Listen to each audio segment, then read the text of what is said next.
A very good evening to you all and welcome to our second and final edition of News Tonight here on UBC TV. This Tuesday, the 9th day of June 2026. We are coming to you live online and on air from Broadcasting House here on Nile Avenue. On sign language, it is Elizabeth Nakakoni and I am Rukidi Kiijjanangoma.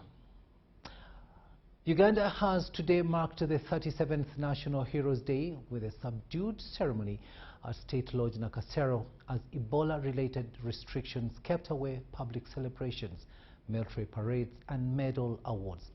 Instead, leaders used the occasion for reflection on the country's liberation journey. President Museveni paid tribute to veterans, urged stronger accountability in veterans' funds, and unveiled plans to better preserve Uganda's liberation history. Henry Okrot reports.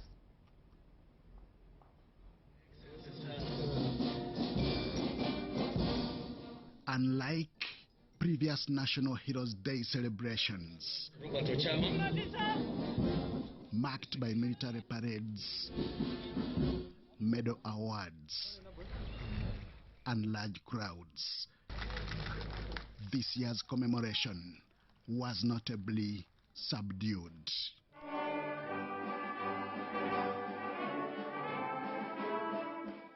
At State Lodge Nakasero, the national anthem, prayers and reflections. In the name of the Father, and of the Son, and of the Holy Spirit. Replaced the usual pomp and ceremony as Uganda marked the 37th National Heroes Day under Ebola-related restrictions. Despite the simpler observance, the message remained powerful, honoring the sacrifices that shaped modern Uganda while casting an eye toward the future. The 9th of June, 1981, was selected to represent all the hundreds of thousands who were killed in the Royal Triangle especially. After the war, we collected scars of Wanga in 32 communal graves, and each one had about 2,000 scars. President Yoweri Museveni paid tribute to both civilian and armed veterans who took part in the 1981 to 1986 liberation struggle. But we selected the 9th of June because that is when, in the village of Chikandwa, near Semuto, 9 of them were killed, particularly 9 were killed. With Rutamaguzi, people like Nkangirwa, Sentongo and others, there were 9 of them. They were killed on the 9th of June, today. So that's why we selected that day to represent all the other sacrifices. He reflected on the conditions that led to the liberation war, saying Uganda's democracy, security and economy had collapsed under previous administrations. Now, in 1980, when we defeated Amin, we were supposed to have elections, but our people refused to organize them, UPC. And we tried to talk with them, no way. They would go and declare candidates. Like in West Nile, they stopped the other candidates from going to register, and they were declared unopposed, the UPC candidates. In Tororo, Changomacho, a professor, they said no, he cannot read and write, that he can't, they cancelled him. And we were begging UPC, please, please, please. They wouldn't listen. So that was the first reason, democracy.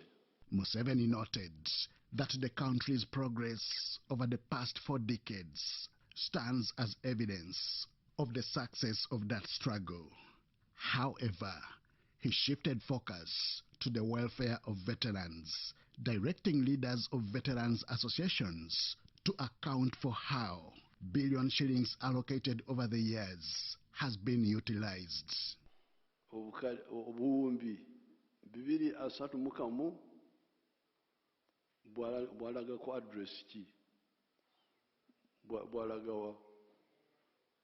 So then we shall find out if there is any family which didn't get, there are 5 million they will get. And if they had got it, especially at that time, it was a lot of money, 5 million. Even now, abantu bange bana bafunye akakada akamu, only 1 million, they have moved. Vice President Jessica Alupo, who attended the ceremony, said the day served as a reminder of the sacrifices that delivered peace and stability to Uganda. And as you have said, no snoring this time, no sleep, Your Excellency. We shall commit ourselves to your guidance, and we shall serve with diligence, and all the people of Uganda I would like to assure all the people of Uganda that we shall deliver as guided by His Excellency the President. State Minister for Rural Triangle Affairs, Alice Kaboyo, praised veterans, saying their sacrifices transformed the country's history. The ministry shall intensify community mobilization across sub-regions to ensure that every household participates in wealth creation, productivity, enhancement, and national development. Uganda remains firmly on course towards... As the ceremony drew to a close, there were no military parades and medal presentations. Instead, the day became a moment of reflection, honoring those who sacrificed for Uganda's freedom while challenging today's generation to safeguard the peace, stability, and development achieved. Henry Okrut, UBC.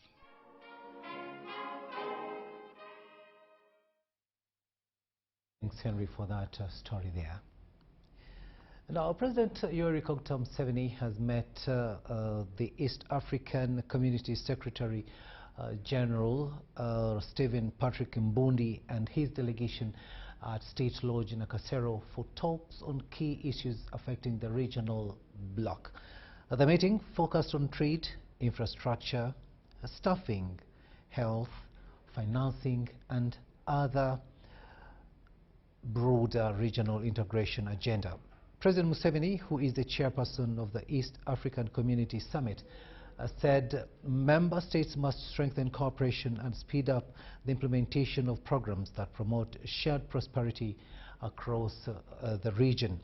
He noted that deeper integration remains central to improve trade, movement of people, infrastructure development, and economic growth within the community. The meeting comes as the EAC continues to push for stronger coordination among partner states in addressing regional challenges and unlocking opportunities for citizens.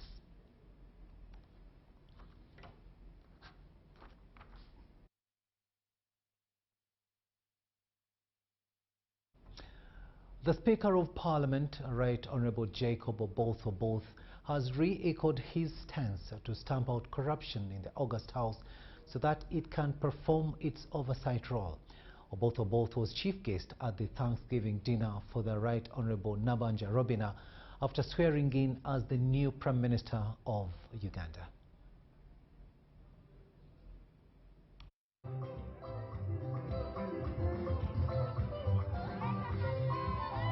While addressing selected individuals at Kavule Makerere, Oboth assured the country that he will do a factory default reset of Parliament by empowering the committees to do their work. He says that he has already instructed the clerk to Parliament to reduce his budget from over 24.5 billion to 3.9 billion shillings so that funds can be used to implement planned activities of parliamentary committees. Zero tolerance to corruption.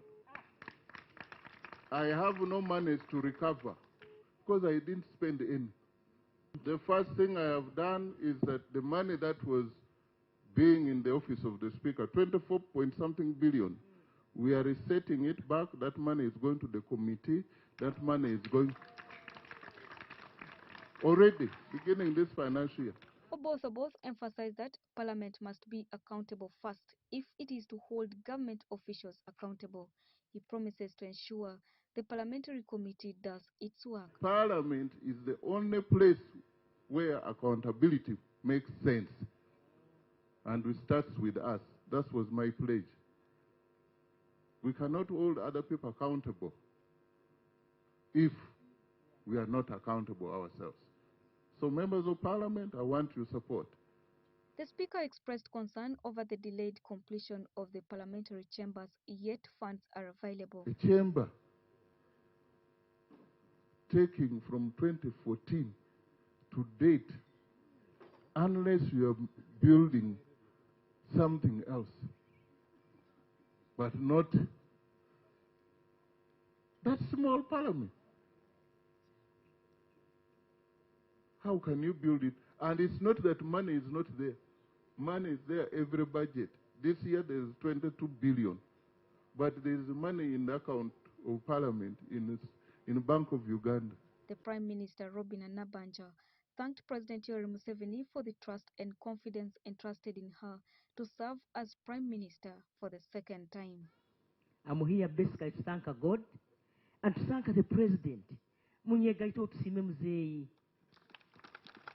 Join me to thank the President for the trust and confidence in us, the people of Bunyoro, in me as an individual. The chairperson of Bunyoro Parliamentary Caucus, Dr. Emily Kugonza, on behalf of the members of Parliament from Bunyoro, lauded President Museveni for reappointing Nabanja, the Prime Minister of Uganda. I want to ask you humbly to extend our sincere appreciation to His Excellency the President for the appointment of Right Honorable Robin Nabanja as Prime Minister of the Republic of Uganda for 2026-2031 term.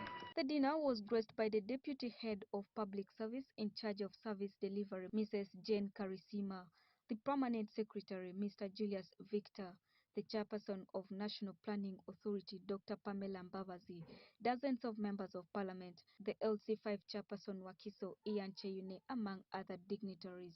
Local artists Silva Chagranyi and Fred Sebale entertained the guests. Charity Marion Imnat and Ismail Kasoha reporting for UBC.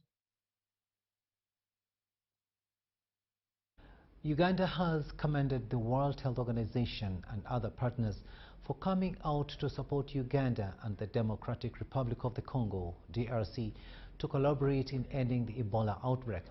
The Minister for Health, Dr. Chris Baryomunsi, is optimistic that the collaboration between Uganda and the DRC will help to end the outbreak. The visit by the World Health Organization team to Uganda and DRC has signaled solidarity in the struggle to end the current Ebola outbreak. The Minister for Health, Dr. Chris Baryomunsi, is optimistic that the support of partners like World Health Organization will help strengthen the response, particularly at the epicenter, DRC. Well, as health workers, we are trained to save lives, even when in the process of trying to save other people's lives, you put yourself at risk. That's the nature of the profession.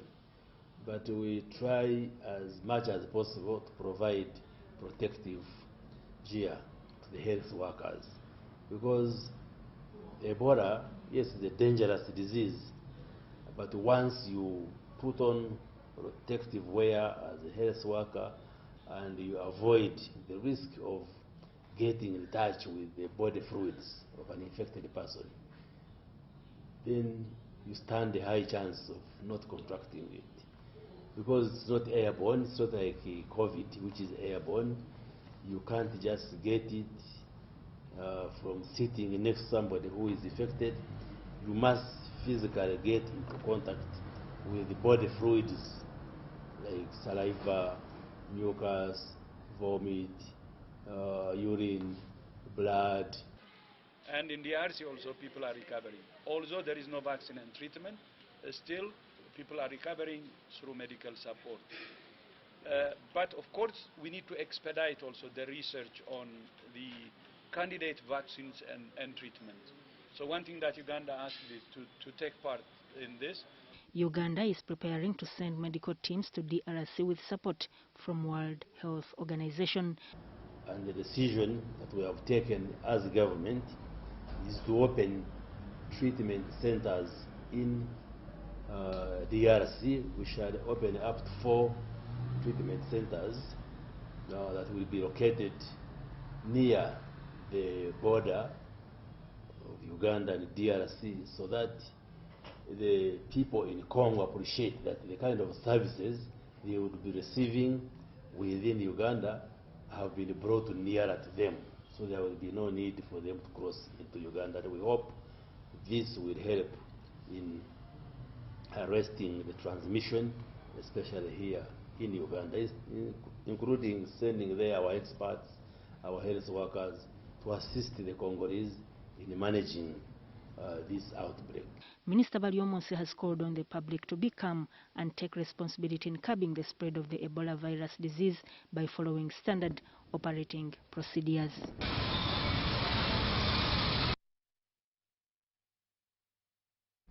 Sudat Kaye reporting there. Now more news on the Ebola pandemic. Strict Ebola prevention measures are being enforced at Kayanzi fishing village in Nyakiyumbu sub-county, Kasese district, as authorities advance surveillance along the Uganda-DRC border. With cross-border movement on Lake Edward remaining a concern, health officials have intensified screening and monitoring activities at the landing site. Ivan Kahwa reports now that Kayanzi Health Center 2 is on standby to respond to any suspected cases.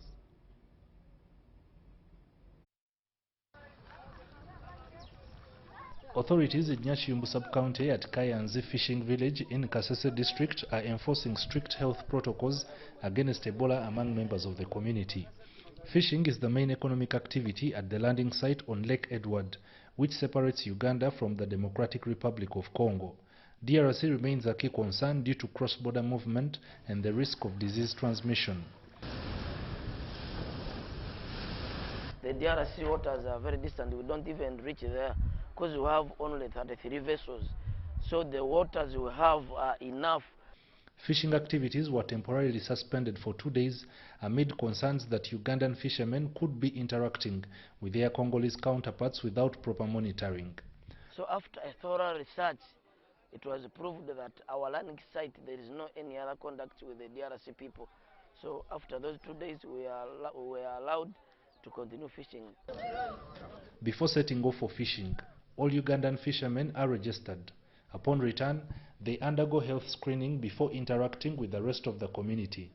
Hand washing remains the first line of prevention at the landing site. Ndio step yenye nafuata, unatoka unaingia kwa nyumba. Sasa nikishamaliza kusafisha mkono, mimi nakuja hapa kwa temperature gun, wanapima temperature yangu iko namna gani. Wakisha nipima kuona kwa hii imeonyesha 35.8. Sasa hapo ndio napata ruhusa wa kwenda join wenzangu, lakini siwezi nikajoin wenzangu kama hawajatia temperature gun. In the event that a suspected case is identified, an isolation room has been established at the landing site to facilitate immediate response. Hatujapata incident yoyote. A short distance from the landing site is a cargo docking point that facilitates trade between Uganda and the DRC. Since the Ebola alert, authorities have limited the number of people handling cargo to reduce the risk of transmission. Every boat that comes from the Democratic Republic of Congo carrying cargo to Uganda is supposed to be accompanied by 2 crew members, and under exceptional circumstances, 3 members are supposed to be on board. However, many boats have been advised to return back to the DRC after being found with more than the recommended number of 3. Now, this shows you how strict and how serious Uganda is regarding not taking chances in the reality of the Ebola outbreak. So technically, you not consider it whether they are going to burn their fuel or not? No, we don't consider it because they knew what they were doing. Because we had informed them, so that blame it should go to them, not to us. Yeah. Is this the first case where you are advising boats to go back to the DRC? It depends the situation we are in. It is not the first boat.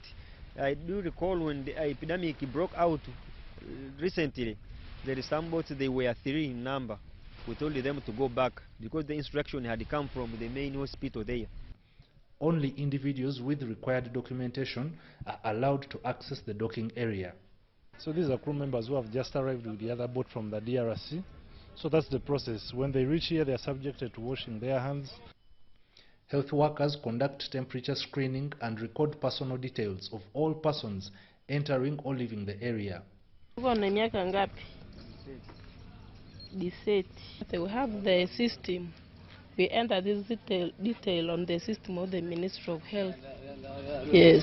So what happens to these clients of yours today? Where do they go after? Are they safe? Yes, they are safe. Oh, so we can interact with them? Yes. Very good. Kasereka Kisune, a Congolese national, says similar screening procedures are also being enforced on the Congolese side of the lake. Sasa kwamba unatuelezea ati kitu mwenye tumeona hapa hata na huko Kongo ndio kitu mwenye wanafanya. Ndio huku tu mambo nao ni vile viko na tupima kuona kama ugonjwa vuko. Ugonjwa vuko inaomba watu wasipuuzie ugonjwa vuko. Kwa general publics tumejaribu sana kufundisha na watu ya VHT tumedeploy sana kuona ugonjwa hii. Tumefundisha watu wajichunge, kunawa mikono na sabuni, wasikamatane mkono. Hiyo yote tumefundisha kwa watu. Kayanzi Health Center 2 remains on standby to handle any suspected case reported within the community. We don't allow that client to enter direct to the consultation room without having been triaged.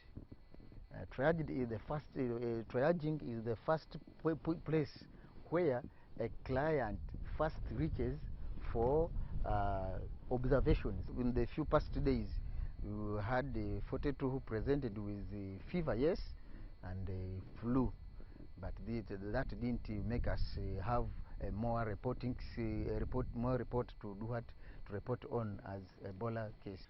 From the enforcement of the standard operation procedures against the Ebola virus, you have all seen the protocols being conducted at the landing site. But what if any case of Ebola was to be registered in this area? Kayanzi Health Center 2 is more than prepared.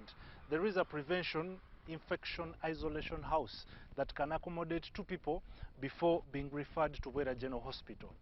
So who is the candidate for the isolation house? The candidate for the isolation house is the client who has come with high fever, that is temperature, which is rising, has shown with hemorrhagic kind of signs, that is oozing blood in any part of the body. According to the Ministry of Health update of June 8, 2026, 5 patients had been discharged, 12 remained under admission, and no new Ebola cases had been reported, leaving the national caseload at 19.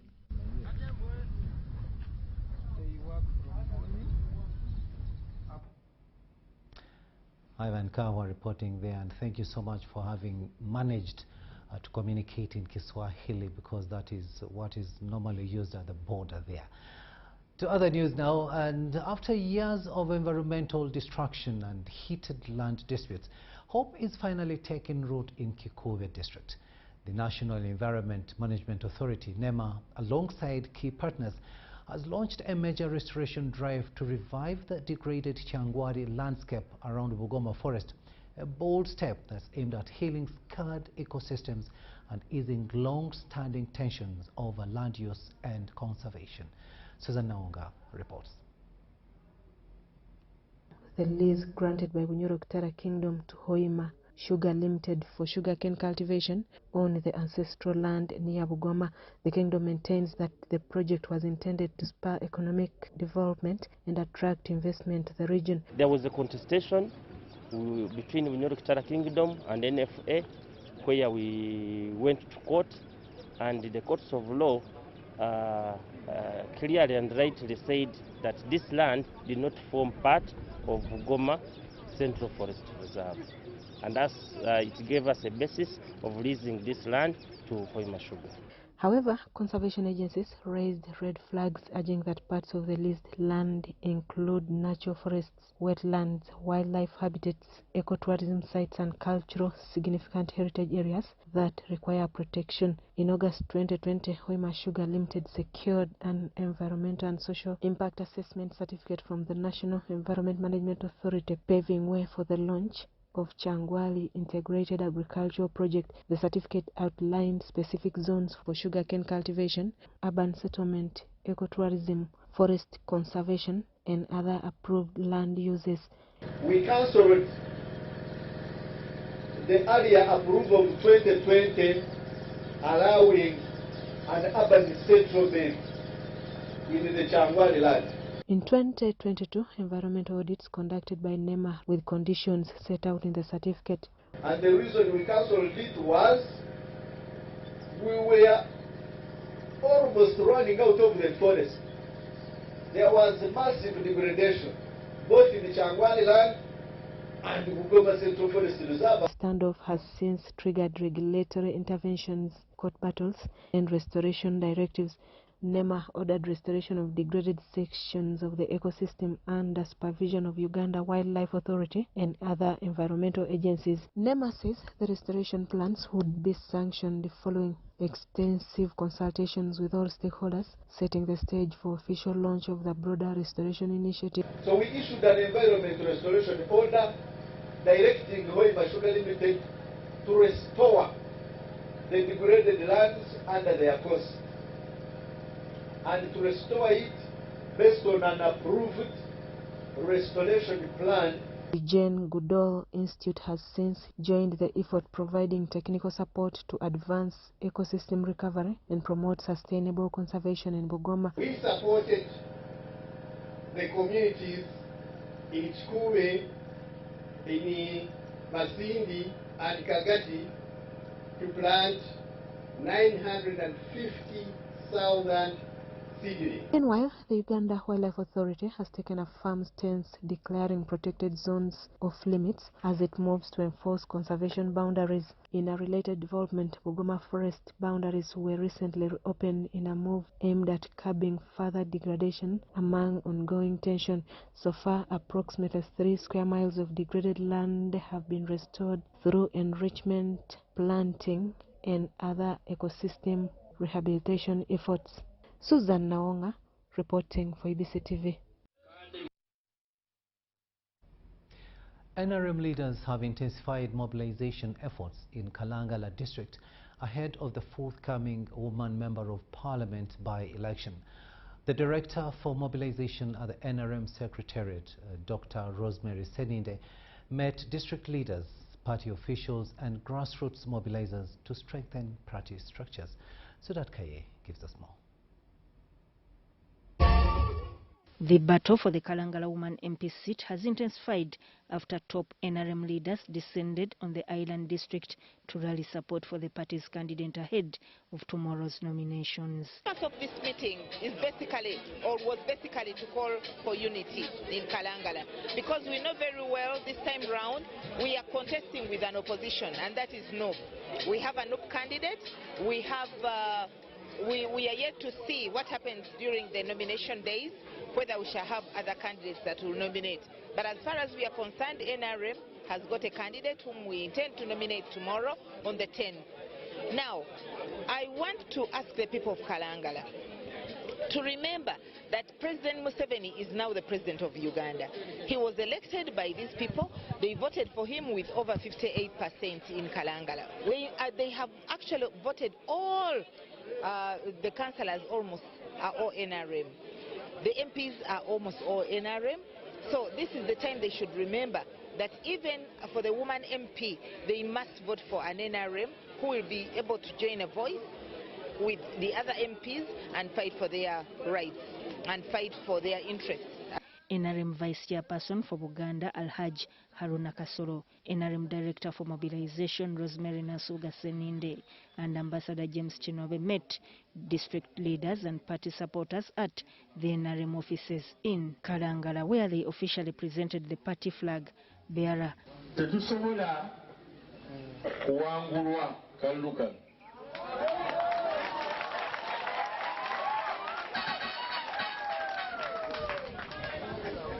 Ate n'ejjoogo yeetaaga okukoma.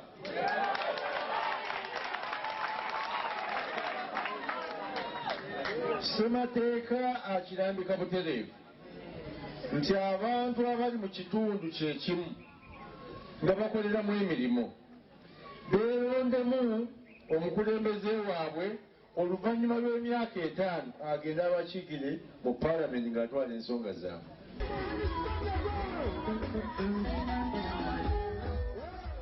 The leaders urged supporters to remain united and mobilize voters ahead of the by-election, expressing confidence that NRM candidate will secure victory. The leadership of NRM, we have actually come to make sure that these leaders embrace our candidate.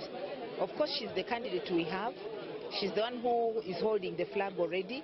But of course, we know internally there could be those who didn't support her in the last elections. Otherwise, what made her lose the election and other MPs won?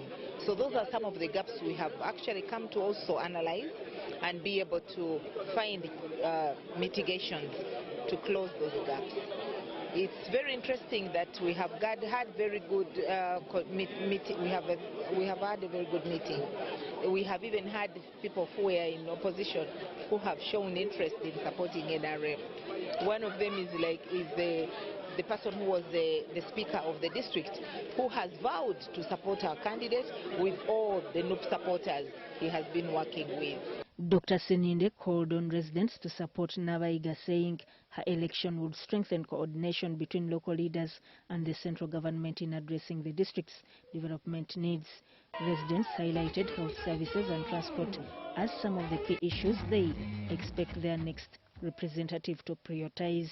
For UBC News, I am Sudat Kaye.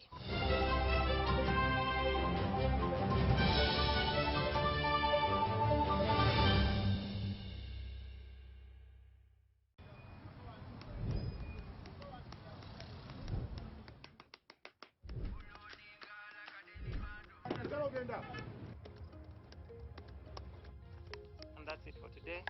Till the next episode.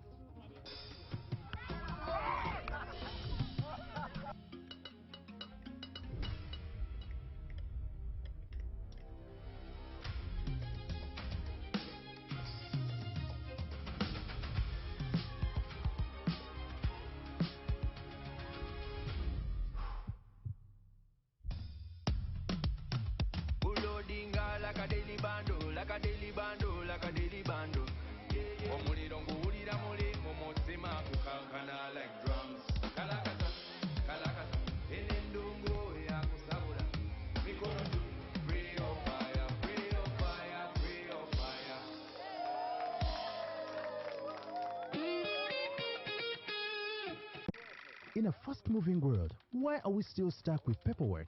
Signing here, stamping there, moving from office to office. It's exhausting. Now, there's a better way. With UG Pass, you can securely prove your identity, sign documents, and access government services anytime, anywhere. No delays, no stress.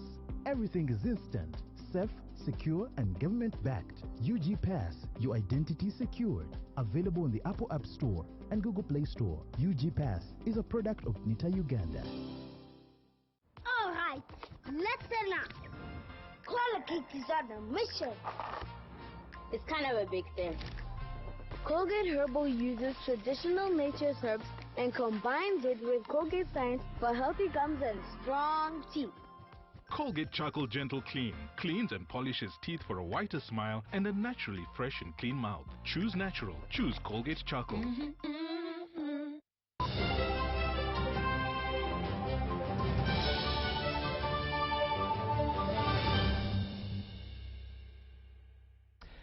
Welcome back from that break, and this is News Tonight here on UBC TV. To Karamoja now, where the joint security forces of the UPDF and police in Karamoja sub-region have walked a 30-kilometer route in a march to show readiness, resilience and coordination of the forces. The route march was led by the UPDF 3rd Division Commander Major General Wilberforce Serunkuma and top police officials. General Serunkuma said through teamwork, the joint security forces restored sanity in the region. The 30-kilometer march started from the 3rd Division headquarters in Moroto Municipality to Kodonyo in Tapach, a sub-county in Moroto District.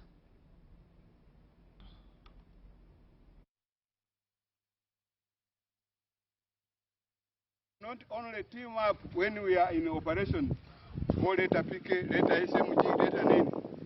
The teamwork should start in this activity. If there is anything to celebrate, let us celebrate together. If there is a moment of mourning, we mourn together. So I thank you, Ndugu Temusto, and the RPC for mobilizing our forces so that we start being together. Kwa amani, kwa vita, tunafaa kuwa pamoja. Joint exercise has proved that joint readiness is not just spoken, it's matched. One force, one pace, one mission. The exercise was meant to test the joint forces readiness, battle toughness, resilience, and coordination. Our fitness, we moved for a distance for about 25 kilometers to and fro, and it was really good for us. It's a sign that we are working as a team, and we work together whenever we are called. And it was also meant that we should test our fitness. The Office of the President has stepped up efforts to popularize Uganda's national honors and awards system in the Teso sub-region. The campaign aims to encourage the nomination of deserving Ugandans for national recognition. The Office of the President has conducted a sensitization exercise on national honors and awards in the Teso sub-region. The program targeted leaders, security committees, district executives and members of the media across several districts in the region. Officials from the Office of the President used the engagement to explain how deserving Ugandans can be nominated for national honors and awards. The national awards goes to those individuals who have distinguished themselves as national achievers, as individuals who have done exceptionally good to our country. People who have sold Uganda to the international scene. It could be in terms of science and technology.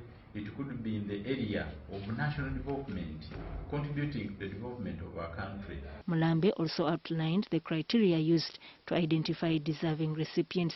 Why are we doing this? We want to create a sense of ownership, then too, a sense of patriotism amongst our youngsters. Because, for instance, if you brought a certain school here to come here and look at those Ugandans and tell them what those Ugandans did. Leaders were encouraged to celebrate national achievers in their communities.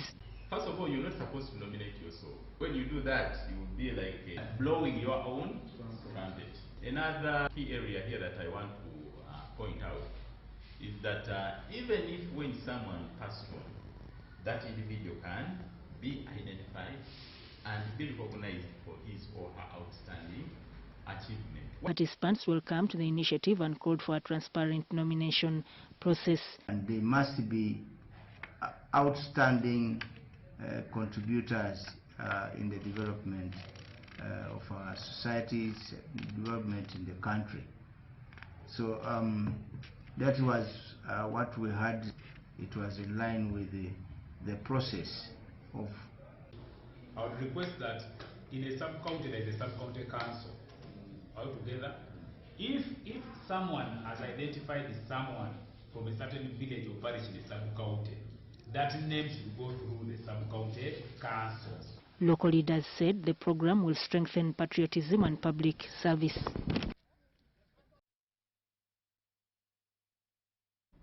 To Hoima now, where women in Greater Hoima and Bulisa districts have need to take a leading role in protecting the environment to preserve the country's green cover. The call was made during a women's training by the Women's Media Initiative for Sustainable Environment in Hoima City. Women need to champion environmental protection because they are most affected by environmental degradation in matters related to health and household responsibilities. We have realized that in most cases, women are the ones affected by the effects of climate change. When there is environmental crisis, women are the ones affected. When there is no water, when there is no firewood, they are the ones at the forefront of those challenges. But in most cases, their issues don't come out. And we have realized that in most cases, even when they have good solutions to these challenges, the solutions don't come out. So because of that, we decided to bring the journalists together and bring the women together such that we can jointly look at the barriers that are blocking women from having their voices come out and also find solutions together. She called upon women to conserve the environment. Precious Naturenda, an environmental activist and team leader of WISE, said the training was organized to equip women with knowledge and confidence to actively participate in environmental conservation efforts. One of the issues we have realized is that in most cases, you find journalists are not well facilitated enough to go to communities to get these stories. So we feel like if now that we have mobile phones, women can use mobile phones to be able to share with journalists what is taking place in their communities. And this today, we decided to also organize a training where we are training grassroots women in mobile storytelling and also journalists on how to connect with journalists to get those stories with evidence. Participants also highlighted environmental conservation, which preserves medical herbs and other community benefits.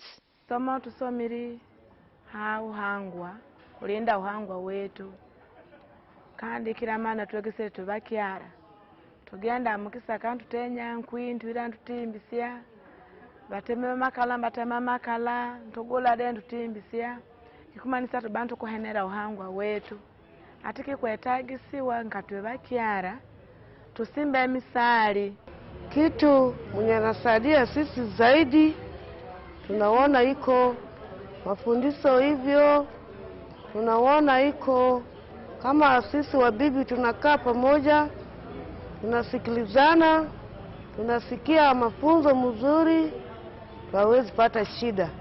They called for increased planting of indigenous trees to protect the environment. It's very important, and it has given me the mileage to know how to report compelling information, because we've seen incidences that even newsrooms can't afford, you know, like transport on ground, but when we indulge in mobile storytelling, it becomes important because someone from the grassroots can still give you information, and then what you do is you do verification before you publish, which is very important. As me, a journalist, I've learned that I can use my phone to call the source wherever they are, as long as I have their phone number or as long as I can get them and I get the story that I want.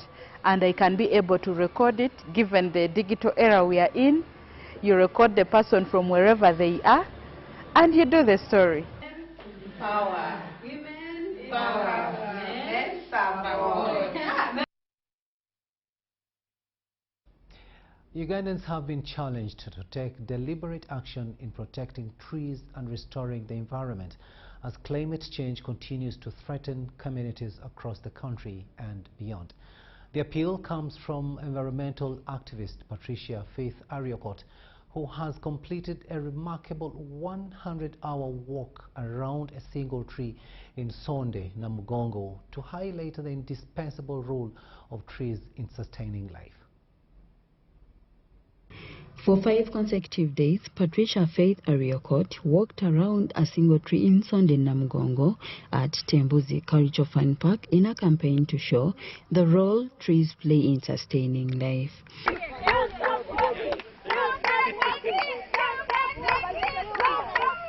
The challenge, which began on June 5th, tested the physical and mental endurance as she navigated changing weather conditions while maintaining focus on her environmental message.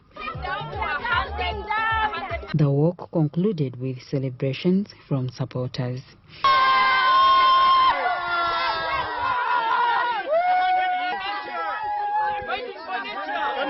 Ariokot said environmental conservation requires collective action and urged communities to prioritize tree planting and protection. The effects that affect our earth from our biodiversity being so stretched because we've cut down all the trees, because we've polluted all the air. Who gets to face the effects? It's us. We get to breathe the bad air. We get to feel the heat when it's not necessary. Some people die because they don't have food. And that is a message I have been trying to portray.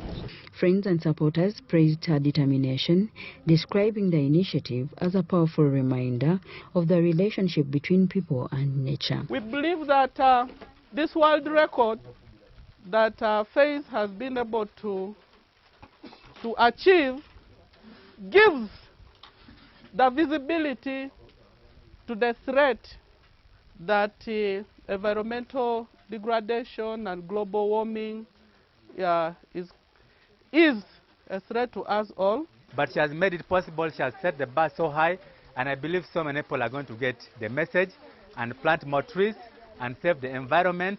All of us have a part that we can contribute. I love the fact that I've walked around with her for at least 5 hours. It feels different to be on this other side when you're cheering somebody on, Gomoa vibe, and then they push on and you watch them breaking down.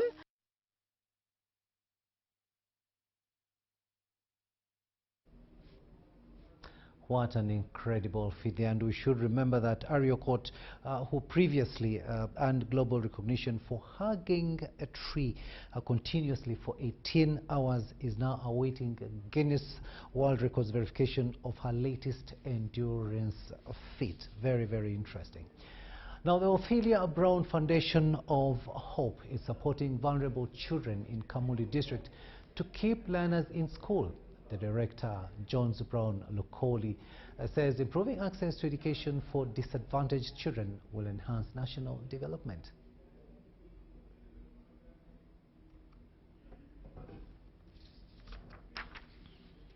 In Rukidi district are absent at school due to poverty, lack of scholastic materials, and inability to pay school fees. The Ophelia Brown Foundation of Hope is working ahead to address school dropout rates. The General Secretary, Alinda Hillary, during an outreach exercise in Kamuli district, emphasized support to keep learners in school.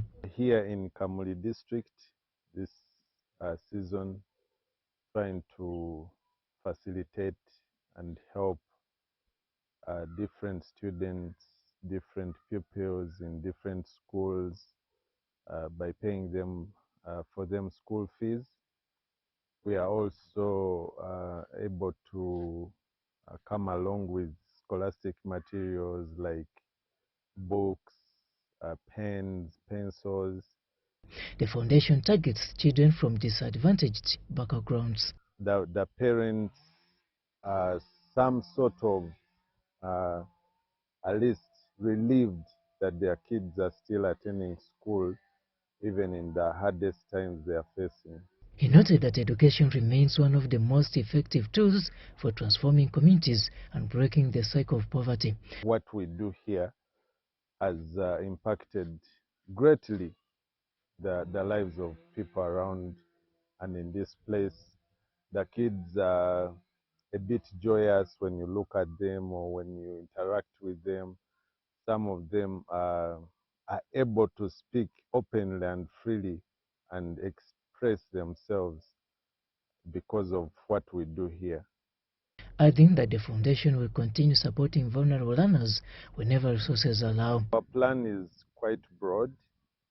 We may not even stop just at Uganda, expand as far as East Africa as a region, because we have it in plan. We are only hoping and praying that we get the right partners to support, we get God keeps elevating us and enabling us to keep going, we shall expand, because Kamuli is just a start and it's not the end, because if you go to other regions you may find similar issues going around, but we are not yet there. Some of the learners said the payment of school fees and provision of scholastic materials would enable them to concentrate on their studies and improve their academic performance. If I wasn't in school, I would have maybe got pregnant, maybe I would have gone astray, or I would have been even a drunkard. But we thank the Almighty God who has supported me in my studies, that I am now a responsible girl, that I know what I want. We view a good attitude towards the schooling. We love school nowadays. We go daily. We enjoy school. We even participate in other activities we couldn't participate in before. John, for the foundation, Ophelia Foundation, that has supported me from P7 up to Senior 4. For beneficiaries who received the support, expressed gratitude to the foundation, saying the assistance had relieved their parents and guardians for the financial burden associated with education. The Ophelia Foundation of Hope says it remains dedicated to promoting education and empowering vulnerable children in Kamuli districts through continued support and community-based initiatives. Story compiled by Tanaba Kenneth for UBC News. Grooming future leaders for the nation begins in schools, where values of responsibility, integrity and service are nurtured from an early age. The Olive School has sworn in newly elected prefects to serve in various leadership positions. The ceremony was presided over by Chintu Isaac, while the school's principal, Richard Omumwa, emphasized that nurturing great and honest leaders should start at the primary level. Take a watch. Kela, having been elected to serve as a president of the Olive School, do solemnly swear that I will faithfully perform the duties of my office, uphold the rules, values, and image of the school. Lead by example in character and integrity. So help me God. I want to tell you I will not let you down. This is going to teach all the pupils how to lead very well. Leadership isn't easy and it's not for granted. I want to teach children more about the environment and to stop bullying in school. This is very important for a child because this is their future. We have moved up from heady boy, heady girl, because want them to think big and aim higher. So back to the question, the role is simple. When they swear in, they pay first of all allegiance to God, that every leader, we believe, is anointed by the Lord. And through the fear of the Lord, we believe that leaders can lead. At the Olive School, we are a Christian school. We nurture children. We care so much on character. And for that matter, the issue of swearing in was part of the character molding. A number of about 34 pupils have been taking their oaths of their office in different religious faiths, both the Christians and the Muslim. I presided over the swearing-in ceremony, and it has moved on very successfully.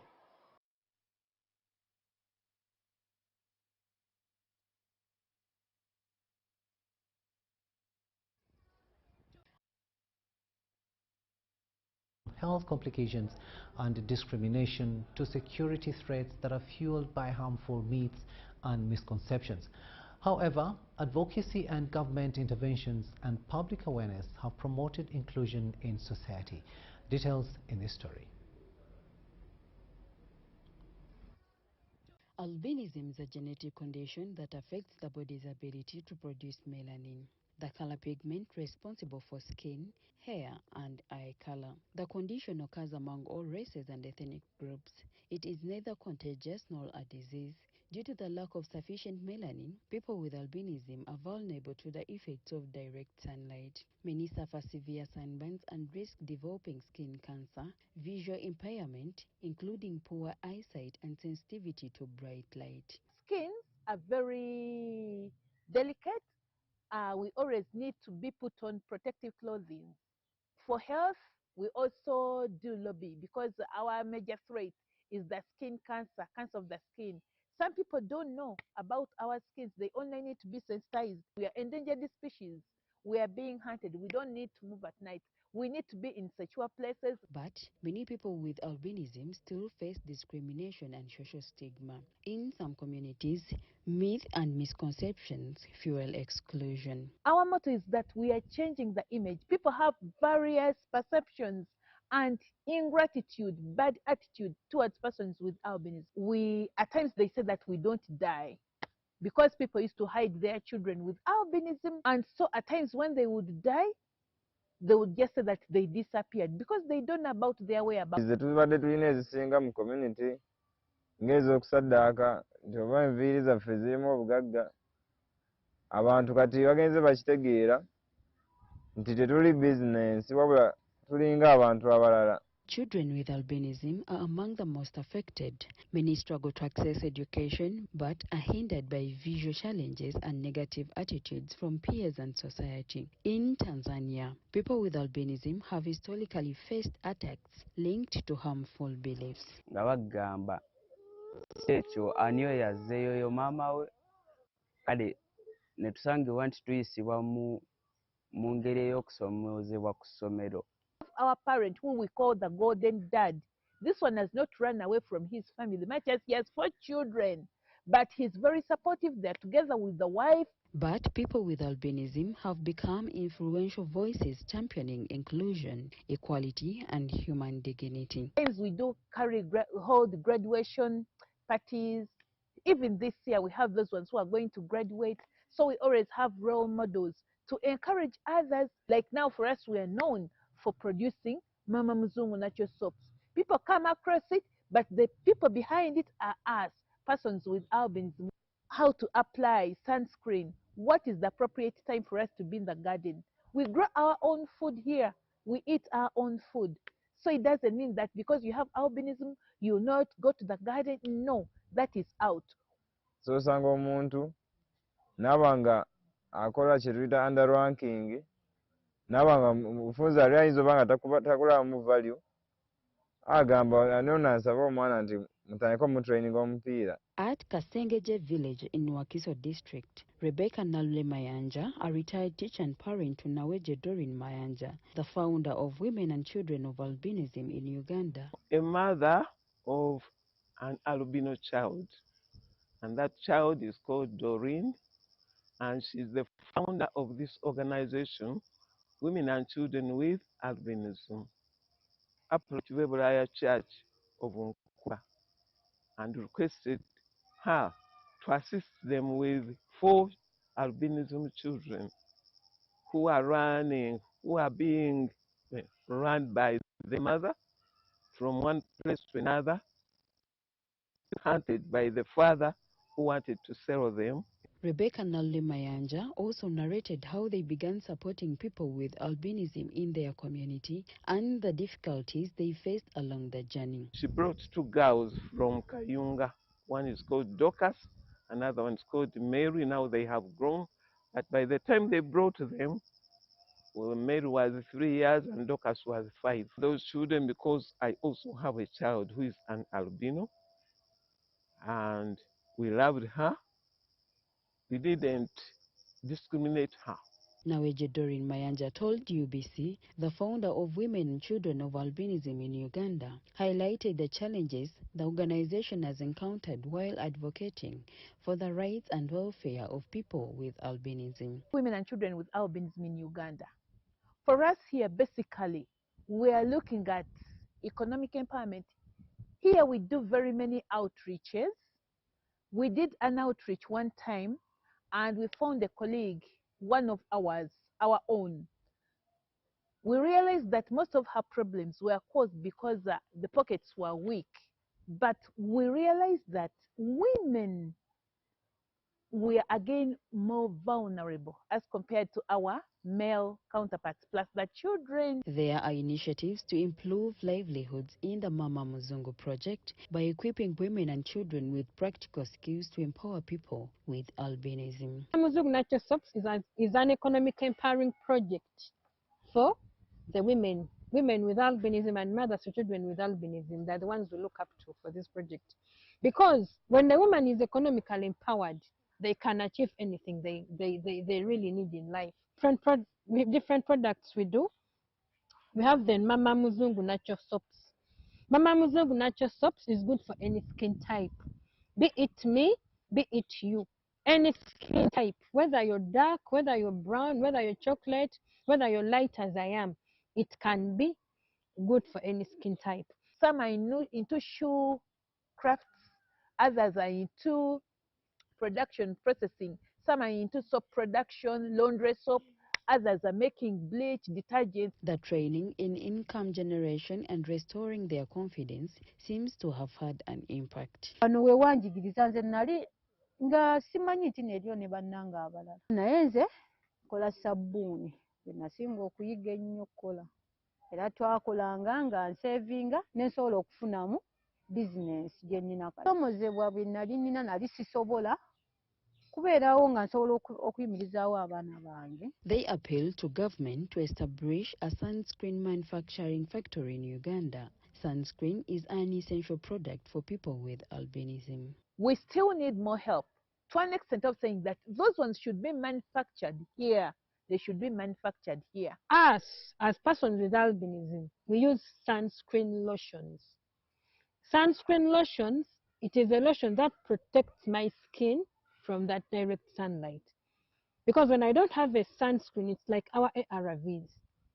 When I don't have a sunscreen with this hot sun, I can't really survive. Automatically, it protects me from skin cancer. We are still appealing that they should involve us in other programs. They should put us on board. They should think about us. They should interest us. Whichever ministry is concerned, maybe Ministry of Health, they want to start giving out these wide-brimmed hats. Let them contract us as women and children with albinism through our project, Mama Mzungu. While health risks, discrimination and harmful myths remain a reality for many people with albinism, awareness and advocacy will build an East Africa where every individual can live safely. Now, Sibawini Jamil Sekaja reporting for UBC.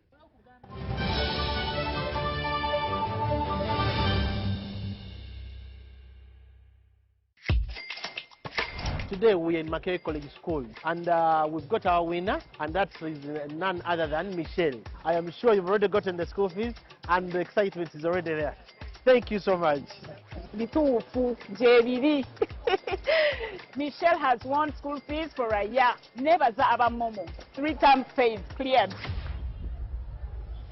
You can also stand a chance to win. You simply have to dial *165 *80# or use the Momo app. Schools that accept students to pay school fees using Momo also stand a chance to win a van. Pay your school fees. You never know. You could be the lucky winner. They share an office. Some work in the day, some at night. What they have in common: focus, dedication. That's what makes them champions. They also share something else: the reward of being one. The official beer of the FIFA World Cup 2026. Not for persons under the age of 18. Drink responsibly.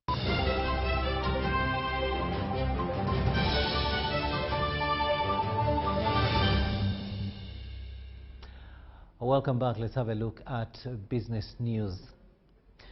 Wazalendo Sacco has launched a community hand-washing campaign through the distribution of water tanks, jerry cans and soap in public places in Nansana municipality. The initiative is intended to improve hygiene, promote regular hand washing and strengthen Ebola prevention measures among traders, shoppers, and other members of the public. The Director of Finance and Administration at Wazalendo Sacco, Kano Benun Jagwe Kato, called for renewed commitment to contain the disease.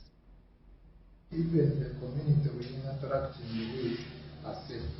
That's the times, that's why we go out to send messages, campaign for the eradication of this.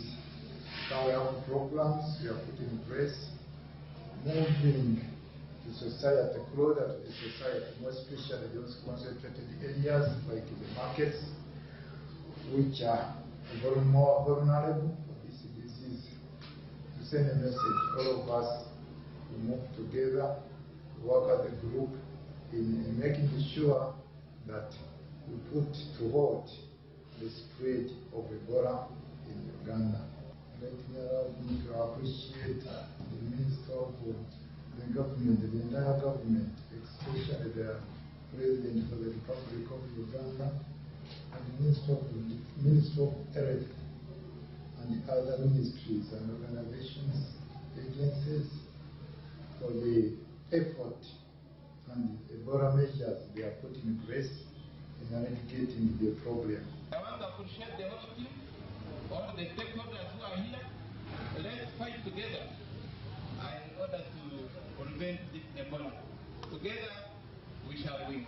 I want to urge the public that in case you get or you see anyone with some of the signs or symptoms of Ebola, please report to the Ministry of Health or report to any health center.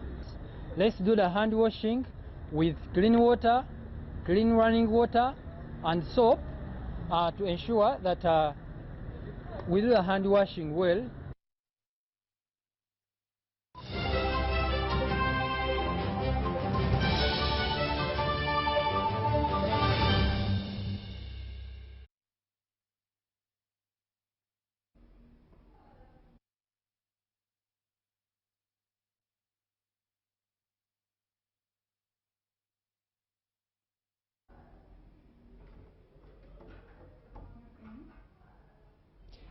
Sports news now, and fallen Uganda rugby star Sydney Gogodio Jabi has been laid to rest at his ancestral home in Buweri Lower Ward, Budadiri West constituency in Sironko district.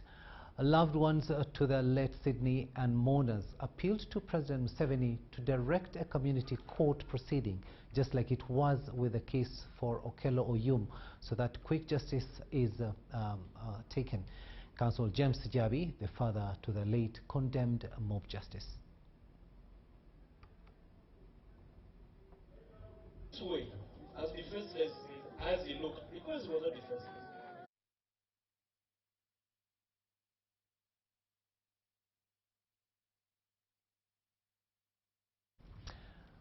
And with that, we've come to the end of this bulletin. Thank you so much for having kept us company.